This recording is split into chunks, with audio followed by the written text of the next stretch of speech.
샬롬, 언어의 온도 6번째. 바람도 둥지의 재료, 흐린 가을이었다. 누군가에 대한 그리움을 꼭꼭 눌러 담아 하늘에 편지를 쓰고 싶은 그런 날이었다.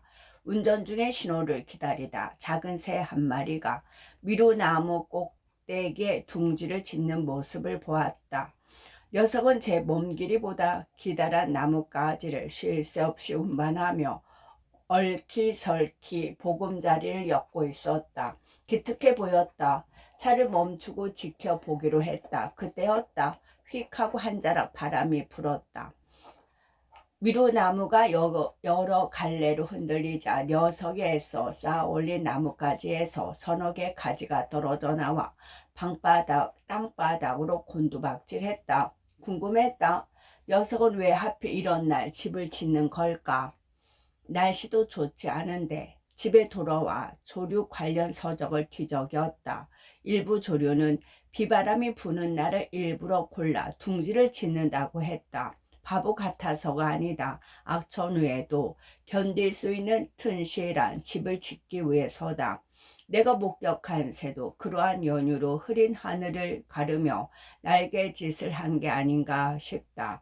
나무 가지와 돌멩이뿐만 아니라 비와 바람을 둥지의 재료로 삼아 가며 이세돌이 증명하다. 어제 이세돌 구단과 알파고 바둑 대결을 시청했다. 전문가들은 현존 최강 프로 기사 중 한 명인 이 구단이 누워서 떡 먹기 식으로 이길 것으로 봤지만 그런 예상은 첫 판부터 빗나갔다. 이 구단은 인공지능에 연달아 패했고 바둑계 안팎은 당혹감에 허탈감이 빠져들었다. 발에서 불을 뿜으며 날아다니는 귀여운 아톰 같은 착한 인공지능만 떠올리던 사람들은 인간의 직관을 능가하는 알파고의 위력 앞에서 묘한 불안감을 느꼈다. 네 번째 대국이 시작될 무렵에는 다들 체념할 준비가 돼 있었다. 인류의 반격을 예상한 사람은 드물었다. 당사자인 이세돌은 달랐다. 덤덤하게 자신의 패배 원인을 분석했고 은밀하게 알파고의 약점을 파고들었다. 결국 기막힌 묘수로 값진 1승을 따냈다. 한 판을 이겼는데 이렇게 축하받은 건 처음이라고 말하는 이세돌 구단은 기쁨을 숨기지 못했고 바둑 해설위원들은 벅찬 심정을 숨기지 못했다. 지금까지 본 수 가운데 가장 충격적인 수입니다. 그런데 이건 좀 이상하지 않나요? 이상한 건가요? 사실 없는 수라고 봐야죠. 프로에서는 아예 시도하지 않은 수입니다. 정말 온몸에 소름이 돋아요. 눈물이 날 것 같아요. 채널을 돌려 뉴스를 틀었다. 언론은 이세돌 구단이 인류의 위대함을 증명했다며 목소리를 높였다. 인류의 마지막 전사가 알파고를 물리쳤습니다. 인간의 창의성이 얼마나 대단한지 증명했습니다. 알파고도 신은 아닌 모양입니다. 인간의 의지 앞에서 마침내 무릎을 꿇었습니다. 인공지능도 한계가 있다는 사실이 드러났습니다.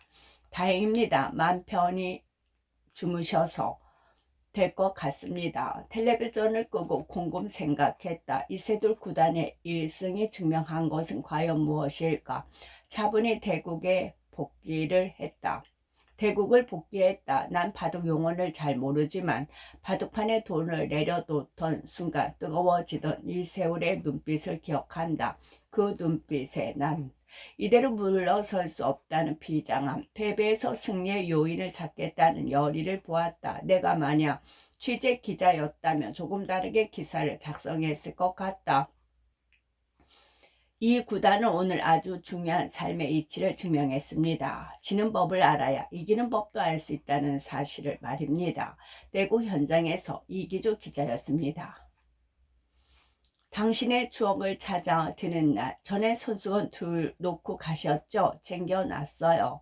언젠가 잃어버린 줄 알았던 손수건을 미용실에서 우연히 되찾았다. 추억이 깃든 손수건을 건네받으면서 나는 오랜만에 꺼낸 코트에서 10,000원짜리 지폐를 발견하기라도 한 사람처럼 피식 웃으며 미용실을 나섰다.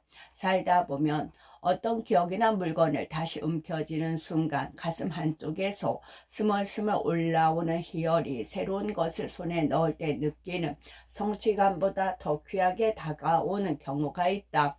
게다가 그런 감정은 허전함이라는 묘한 상흔의 연고를 바른다. 소중한 것을 잃어버린 뒤 생긴 상처에 새살을 돋게 하는 치유제 같은 역할을 한다고나 할까. 오래전 기억 한 토막이 스쳐 지나간다. 어머니는 가슴 한구석에 단짝 친구 한 명을 안고 살았다.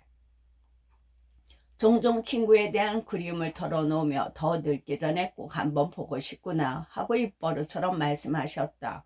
친구분을 찾는 과정이 그리 녹록하지는 않았다. 회사 월차를 내기 위해 어머니 중학교 동창을 찾아드릴 건데요. 말하자 상사는 어디 아파요? 하는 표정으로 내 얼굴을 뚫어지게 바라봤다. 그날 난 정말이지 얼굴에 작은 구멍이라도 나는 줄 알았다. 겨우 월차를 내고 일산에서 대전으로 향했다. 주민센터에 도착해 친구분의 주소를 문의했더니 제3자가 주민등록을 열람하는 것은 주민등록법에 의해 제한됩니다. 라는 대답이 돌아왔다. 정확한 내용은 기억이 나지 않지만 대충 그랬던 것 같다. 결국 이전 주소와 출신 학교에 의지 아파트 관리실을 전전했다. 헛땅치는 게 아닐까 하는 걱정이 앞섰지만 포기하지 않았다. 꼬박 7시간의 사투 끝에 최종 주소를 손에 넣었다. 약속 장소로 향하는 길 운전석 옆자리에 앉은 어머니께 물었다. 어머니 설레세요? 친구분 만나면 이름 부르실 거죠? 어머니는 구차한 대답 대신 희미한 미소를 지으며 고개를 끄덕였다. 그러고는 살포시 창밖을 응시했다. 착장 밖으로 봄날에 햇살을 가득 머금은 풍경이 펼쳐졌다. 도로변에 이름 모를 꽃이 만발해 있었다. 어머니가 스위치를 눌러 자동차 창문을 내리자 봄바람이 차 안으로 흘러 들어왔다. 석양빛의 어머니의 눈동자가 반짝였고 바람의 머리카락이 조심스레 흩날렸다. 어머니의 가슴에도 환하게 꽃이 피어난 듯했다. 잠시 뒤 충남 예산에 있는 허름한 다방에 도착했다. 채백호에 노래가 나오는 그야말로 옛날식 다방이었다. 주차를 하려는 찰나 찻집 입구에 중년 여성이 서 있는 모습이 눈에 들어왔다. 깔끔한 투피스 정장 차림에 도톰무늬 리본 블라우스를 입고 있었는데 살랑대는 봄바람에 약간 큰 스카프가 미세하게 움직였다. 그때였다. 자동차 시동을 끄기도 전에 어머니가 느닷없이 외쳤다. 영희야. 친구의 이름 첫 음절을 발음하기 위해 입을 여는 어머니의 입술은 바르르 떨렸다. 두 여인은 흙먼지가 날리도록 빠른 걸음으로 다가가 손을 잡았다. 자리를 옮겨 식사하는 동안에는 기억 저편에 있던 옛 시절이 떠올랐는지 어머니와 친구분은 내내 눈물을 훔쳤다. 2시간 넘게 추억의 보따리를 보이며 지난 세월의 기쁨과 슬픔을 공유했고 서로의 얼굴에 새겨진 주름을 읽으며 그간 겪었을 희로애락을 헤아리는 듯했다. 옛날 살던 그의 이름이 뭐더라? 양조장집 아들. 걔가 너랑 나를 번갈아 따라다녔잖니. 우린 새로운 걸 손에 넣기 위해 부단히 애쓰며 살아간다. 하지만 손가락 사이로 빠져나가는 것을 무작정 부여잡기 위해 애쓸 때보다 한때 곁에 머문 것의 가치를 재평가하는 그것을 되찾을 때 우린 더 큰 보람을 느끼고 더 오랜 기간 삶의 풍요를 만끽한다. 인생의 목적을 다시금 확인한다. 며칠 뒤 그날의 기억을 불러내 내가 목격한 장면 하나하나를 찬찬히 음미해 보았다. 가만히 생각해보면 그때 난 50대 중년 여성이 아니라 친구를 만나 수줍어 하던 10대 소녀 2명을 보았던 것 같다. 사랑은 종종 뒤에서 걷는다. 어느 유명한 사회심리학자가 그러더군. 사랑에는 여러 종류가 있는데 이성 간의 사랑은 그 가운데 가장 배타적이라고. 어쩌면 사랑이 두 사람을 단위로 한 이기주의일 수도 있다고. 그 말을 곰곰 되씹어 봤다. 사랑에 빠지면 우린 상대방을 독점하고 싶어 한다. 그러므로 사랑에는 이기적인 요소가 있다고 말할 수도 있을 것이다. 그러나 그런 규정만으로 사랑의 본질을 단언할 순 없다. 사랑만큼 복잡한 감정도 없다. 기질이 전혀 다른 두 사람이 서로를 보완하고 아끼는 마음도 사랑이며 각자가 지닌 삶의 조각을 맞추거나 서로에게 맞추어지는 형태로 나타나는 것 또한 사랑이다. 언젠가 버스를 타고 신촌 거리를 지나고 있었다. 느릿느릿 걸어가는 노 부부가 눈에 들어왔다. 젊은이들보다 확연히 느린 속도로 걷고 있었는데 두 분이 한 발 한 발 내딛는 걸 음새가 꽤 묘하게 보였다. 난 유심히 지켜봤다. 키가 큰 할아버지는 키가 작은 할머니 두 걸음 정도 내딛는 모습을 확인한 뒤 찬찬히 한 걸음 내디뎠다. 다리를 저는 할머니를 위해 미묘한 타이밍으로 포즈를 맞추는 듯했다. 노 부부의 모습에 가슴 한쪽이 아릿해졌다. 벼랑간 나는 이런 생각에 휩싸였다. 상대보다 앞서 걸으며 손목을 끌어당기는 사랑도 가치가 있지만 한 발 한 발 보조를 맞춰가며 뒤에서 따라가는 사랑이야말로 애틋하고 그지없다고 아름답다고. 그래, 어떤 사랑은 한 발짝 뒤에서 상대를 염려한다. 사랑은 종종 뒤에서 걷는다. 분노를 대하는 방법. 분노는 인간의 보편적 감정인지 모른다. 살다 보면 누구나 상대방을 죽일 듯이 물어뜯고 싶은 순간이 있고 그런 감정을 제어하지 못해 속이 시커멓게 타들어가는 경우도 많다. 화를 참지 못해 크나큰 화를 당하기도 한다. 극지에 사는 이누이트 에스키모들은 분노를 현명하게 다스린다. 아니 놓아준다. 그들은 화가 치밀어 오르면 하던 일을 멈추고 무작정 걷는다고 한다. 언제까지? 분노의 감정이 스르륵 가라앉을 때까지. 그리고 충분히 멀리 왔다 싶으면 그 자리에 긴 막대기 하나를 꽂아두고 온다. 미움, 원망, 서러움으로 얽히고 설킨 누군가에게 화상을 입힐지도 모르는 지나치게 뜨거운 감정을 그곳에 남겨두고 돌아오는 것이다. 어느 책에서 이야기를 읽고는 내 분노가 훑고 지나간 스키드 마크를 되짚어 보았다. 가끔은 노염을 놓아주지 못하고 붙잡으려 한 것 같아서 그런 기억이 떠올라서 얼굴이 붉으스레 달아올랐다. 그리고 어쩌면 활활 타오르는 분노는 애당초 내 것이 아니라 내가 싫어하는 사람에게서 잠시 빌려온 건지 모른다는 생각이 들었다. 시간이라는 냉각기를 통과해서 화가 식는 게 아니라 본래 분노가 태어난 곳으로 돌아간 것일 수 있다고 생각했다. 빌려온 것은 어차피 내 것이 아니므로 빨리 보내줘야 한다. 격한 감정이 날 망가뜨리지 않도록 마음속에 작은 문 하나쯤 열어놓고 살아야겠다. 분노가 스스로 들락날락하도록 내게서 쉬 달아날 수 있도록. 동그라미가 되고 싶었던 세모. 옛날 옛적에 세모와 동그라미가 살았습니다. 둘은 언덕에서 구르는 시합을 자주 했는데 동그라미가 세모보다 늘 빨리 내려갔습니다. 세모는 동그라미가 부러웠습니다. 그래서 달라지기로 했습니다. 동그라미를 이기기 위해 언덕까지 끊임없이 구르고 또 굴렀습니다. 어느새 세모의 모서리가 둥글게 다듬어졌습니다. 이제 동그라미와 비슷한 빠르기로 언덕길을 내려갈 수 있게 됐습니다. 하지만 천천히 구를 때 잘 보이던 언덕 주변 풍경을 제대로 감상할 수 없었고 구르는 일을 쉽게 멈출 수가 없었습니다. 세모는 열심히 구른 시간이 아까웠습니다. 시간을 되돌려 과거로 돌아가고 싶었습니다. 하지만 어쩔 도리가 없었습니다. 겉모습이 거의 동그라미로 변해버렸기 때문에 두 번 다시 세모로 돌아갈 수 없었습니다. 지지향 종이의 고향. 엊그제 팥줄 출판 도시에 있는 배본사에 들렀다. 배본은 말 그대로 책을 배달한다는 뜻이다. 배본 창고에 들어서면 나무 냄새가 물씬 풍긴다. 파블로프의 개의 종소리만 들어도 먹이 생각에 침을 흘리듯 난 이곳에 오면 종이는 나무의 유전자를 갖고 있다라는 시집을 떠올리곤 한다. 출판사가 제작한 도서는 배본사가 관리하는 창고에 머물다 세상으로 나아간다. 모든 책이 독자의 부름을 받는 것은 아니다. 어떤 책은 이곳에 들어오자마자 곧장 서점으로 배송되지만 평생을 읍습한 창고 구석에 갇혀 지내다 생을 마감하는 비운의 책도 많다. 파주 출판 도시의 지지향 종이의 고향이라는 이름의 게스트하우스가 있는데 나는 그 장명법을 그대로 적용해서 배본사의 서지향 책의 고향이라는 이름을 지어주고 싶다. 참 일전에 지지항에 며칠 묵은 적이 있다. 밤마다 박완, 서예방, 김훈의 방 같은 식으로 작가의 명패가 붙어 있었다. 객실에는 텔레비전이 없는 대신 책이 그득해서 검색이 아닌 사색에 빠지기 좋았다. 방에 들어서는 순간 나는 앞뒤 생각할 것도 없이 휴대전화를 끄고 휘리릭 잠적하고 싶은 충동을 느꼈다. 몇 해 전 이곳에 지혜의 숲이라는 대형 서가가 들어섰다. 한글 자모를 본뜬 책꽂이에 수십만 권의 책이 빼곡하게 꽂혀 있는데 사람 손이 닿는 곳은 겨우 4칸 남짓이다.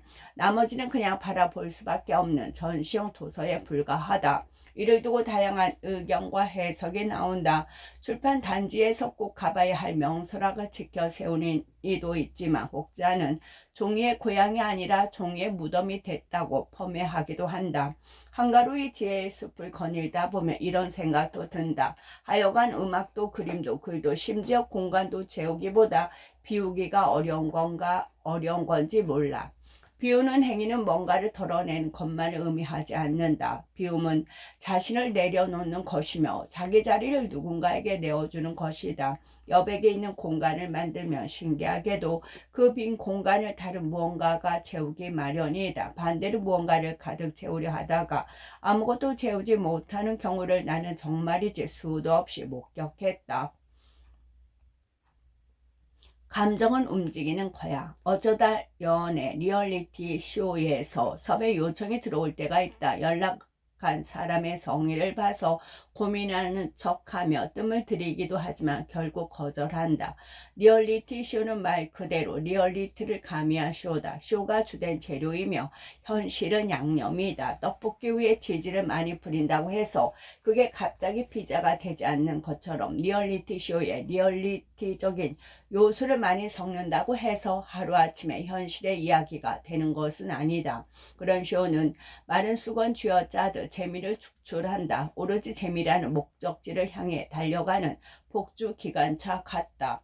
도중에 멈출 수 없는 가속이 붙을수록 목적지를 향해 더 빠르게 내달리는 가장 별로인 건 쇼에 출연하는 남녀의 사랑을 연출하려 든다는 점이다. 다르다는 사실에 끌릴 때도 있고 생각대로 되지 않아서 소중하게 남녀 사이의 감정인데 리얼리티 쇼를 이를 깡그리 무시한 채 우리의 갇힌 동물을 바라보듯 출연자가 주고받는 감정을 관람한다. 그러는 사이 시청자는 감정의 사파리에 안내한다. 감정은 연출의 대상이 될 수 없다. 시청률과 바꿀 수 없고 돈으로도 구매할 수 없다. 감정은 비매품이다. 혹자는 감정도 돈으로 살 수 있다고 강변할지 모르지만 그건 진짜 사는 게 아닐 것이다. 가짜 감정을 잠깐 대여하는 것에 지나지 않는다. 대여는 반환을 전제로 한다. 도서관에서 빌린 책을 반납하듯 반드시 돌려줘야 한다. 이를 부정하고 싶은 마음이었는지 영화 봄날은 간다에 상유 유지태는 몸서리치며 절규한다. 어떻게 사랑이 변하니? 라고 질문 같기도 하고 탄식 비슷하기도 한 이 문장을 듣는 순간 우린 피식 웃게 된다. 사랑을 겪어본 사람은 안다. 진한 사랑일수록 그 그림자도 짙다는 사실을.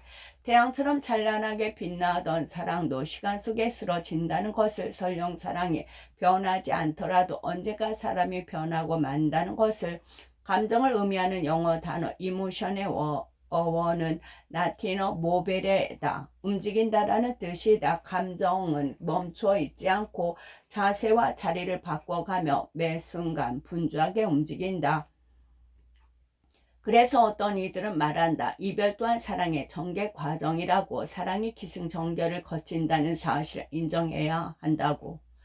어쩌면 우린 사랑이 한결같은 거란 믿음에서 벗어나야 하는지도 모른다. 사랑의 쇠퇴와 소멸을 감지할 때 지난 사랑의 생채기를 아름다운 추억으로 간직할 수 있고 새롭게 다가온 사랑 앞에서 용기를 낼 수도 있을 테니 말이다. 연애 리얼리티 쇼는 이러한 사랑의 기승전을 생략하고 오로지 사랑의 결에만 조명을 비추는 방식으로 사랑을 바라본다. 그런 시간과 정성을 들여 요리해야 제맛이 나는 사랑이라는 슬로푸드의 재료를 당장 맛은 좋을지 몰라도 몸에 이로울 리 없는 패스트푸드로 대충 조리해서 먹는 것과 같다. 심히 애통한 일이다.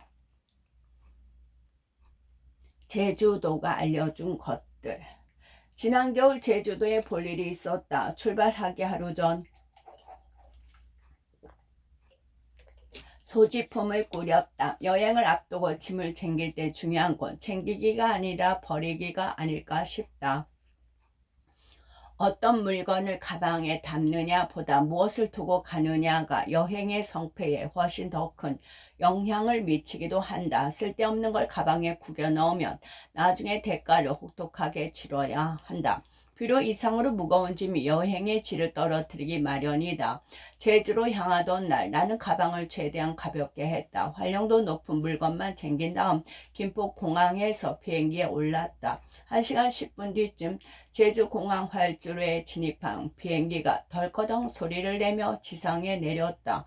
평소보다 착륙의 진동이 크게 느껴졌다. 이게 뭐지? 순간 불길한 예감에 휩싸였다. 일정을 조금 마친 다음날 오후 공항으로 이동하던 길이었다. 찔끔 휘날리는 수준이었던 눈발이 점차 굵어지면서 도로에 수북하게 쌓여가고 있었다. 불이 나게 일기예보를 확인하니 제주 전역에 폭설이 쏟아졌습니다. 하늘길과 바닷길이 모두 막혔습니다. 7년 만에 한파주의보가 라는 문장이 눈에 들어왔다. 시선은 멈췄다. 읽고 싶지 않았다. 공항에 도착해 정사로 들어서는 순간 멈칫했다. 고민했다. 기상 여건이 호전되기를 무작정 기다릴 것인가 아니면 공항과 가깝고 저렴한 숙소를 후닥닥 구하는 게 나을까.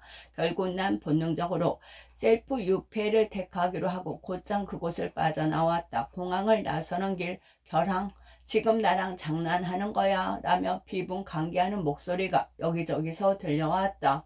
그나마 재빠르게 움직인 덕분인지 전망 좋은 호텔에 묵게 됐다. 기대 반 우려 반 하는 마음으로 뉴스를 틀었다. 여전히 공항은 폐쇄 상태. 순간 배에서 꼬르륵 소리가 났다. 우리 몸은 되게 솔직하다. 특히 내장 기관은 솔직하다 못해 뻔뻔하다. 평소보다 음식물을 덜 공급받으면 지체 없이 개구리 울음 비슷한 소리를 내며 밥이든 빵이든 어서 드세요 하고 시위라도 하는 것 같다. 물론 배가 고플수록 소리의 울림도 크다. 안 되겠다 싶어 난 무릎까지 쌓인 눈을 헤치며 근처에 있는 커피 전문점을 찾아갔다. 30분 넘게 걸어 도착한 그곳에서도 결항의 흔적을 절감하고 말았다. 안내판이 붙어 있었다. 복설로 인해 빵과 케이크 등 일부 품목은 판매하지 못하고 있습니다. 양해 바랍니다. 결국 커피와 물로 줄인 배를 채우고 호텔로 돌아왔다. 잠이 오지 않아 새벽에 창밖을 바라봤다. 여전히 눈이 내리고 있었다. 하늘에 구멍이라도 뚫린 것처럼 눈발이 내려앉은 자리엔 또 다른 눈발이 쏟아지고 있었다. 중학교 학문 수업 시간에 설상가상이란 사자성어를 아이들에게 알려줄 때 이 광경을 보여주면 효과 만점일 거란 생각이 들었다. 주차된 차들도 죄다 눈 속에 파묻혔다. 멀리서 보면 자동차인지 생크림 케이크 위에 얹어진 네모난 화이트 초콜릿 조각인지 도무지 분간하기 어려웠다. 소설 설국의 첫 문장이 눈과 머리에 맴돌았다. 국경의 긴 터널을 빠져나오자 눈에 고장이었다. 밤의 밑바닥이 하얘졌다. 다음날 아침 바람에 실려오는 바다 내매 코를 간지리는 바람에 잠을 깼다. 거리에 나섰다. 눈발이 점점 가늘어지고 있었다. 난 어제 마시다 남긴 차가운 커피를 들이키며 제주의 겨울 풍광을 감상했다. 묘했다. 겨울은 본디 스산한 계절인데 제주의 겨울은 그렇지 않은 듯했다. 자칫 쓸쓸할 수도 있는 너른 여백을 돌과 물과 나무와 바람이 적절히 메워주고 있었다. 제주도의 겨울은 황량하지도 쓸쓸하지도 않았다. 오히려 포근한 느낌이었다. 제주도의 산 역시 그렇다. 제주도 곳곳에 솟아있는 산은 산세가 가파르지 않고 유순하다. 거만하지가 않다. 사람으로 비유하며 인자한 어머니가 두 팔을 벌려 자식을 안아주는 모습이다. 모르긴 몰라도 저 산들은 세월의 흐름과 함께 더 완만해질 것이 분명하다. 비바람과 풍화작용을 거치면서 더 부드러운 곡선이 될 것이다. 자식을 위해 자식을 희생하는 우리네 어머니들의 허리가 자연스레 하늘보다 땅에 가까워지는 것처럼 사흘 뒤 드디어 제주도를 벗어나게 됐다. 폭설로 발이 묶으면서 사나울 정도 시간을 잃었지만 한편으로 뭔가를 얻어가는 느낌도 들었다. 며칠 새 제주도는 내게 소박한 권고를 했던 것 같다. 이 작가, 엎어지면 좀 쉬어가요. 가끔은 명료한 공백을 가져봐요. 종종 공백이라는 게 필요하다. 정말 이건 아닌 것 같다는 생각이 들 때, 무언가 소중한 걸 잊고 산다는 느낌을 지울 수 없을 때, 우린 마침표 대신 쉼표를 찍어야 한다. 공백을 갖는다는 건 스스로 멈출 수 있다는 걸 의미한다. 제 힘으로 멈출 수 있는 사람이라면 홀로 나아가는 것도 가능하리라. 그러니 가끔은 멈춰야 한다. 억지로 끌려가는 삶이 힘겨울수록 누군가에게 엉쳐가는 삶이 버거울수록 우린 더욱 그래야 하는지 모른다. 여행의 목적. 광화문을 지나는 길 서울 주교 좌 성당의 붉은색 지붕이 한눈에 들어왔다. 아주 오래전 체코에서 카를교를 건너며 바라봤던 프라하 시내의 빨간 지붕 건물들이 떠올랐다. 저녁 노을과 붉은색 지붕이 하나로 포개지던 모습을 카를교 위에서 넋을 잃고 쳐다보았던 것 같다. 밀도 있는 여행의 기억은 쉽게 지워지지 않는다. 사랑은 변하지만 사랑했던 사실만큼은 변하지 않는 것처럼. 여행. 가슴에 불을 지피는 단어다. 일상의 버거움 때문에 자주 시도하지 못할 뿐이다. 여행의 사전적 의미는 일이나 유람을 목적으로 다른 고장에 가는 행위를 걷는다. 하지만 이 정도 설명으로는 여행의 본질을 이해하기 어렵다. 이럴 때는 단어와 문장의 수집가를 불리기도 하는 소설가와 시인들의 이야기에 귀를 기울여 봄직하다. 참된 여행은 새로운 풍경을 찾는 게 아니라 새로운 눈을 갖는 것이다. 마르셀 프루스트. 여행은 도시와 시간을 이어주는 일이다. 그러나 내가 가장 아름답고 철학적인 여행은 그렇게 머무는 사이 생겨나는 틈이다.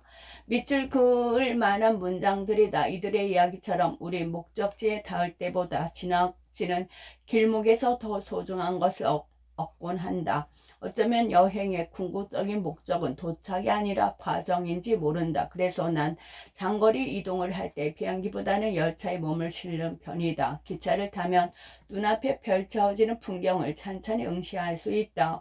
이동의 과정을 의미하면서 멀어지는 것과 가까워지는 것을 길과 산과 들판이 내게 흘러 들어오는 것이 오롯이 느낄 수 있다. 어디 여행뿐이랴. 인간의 감정이 그렇고 관계가 그러한 듯하다.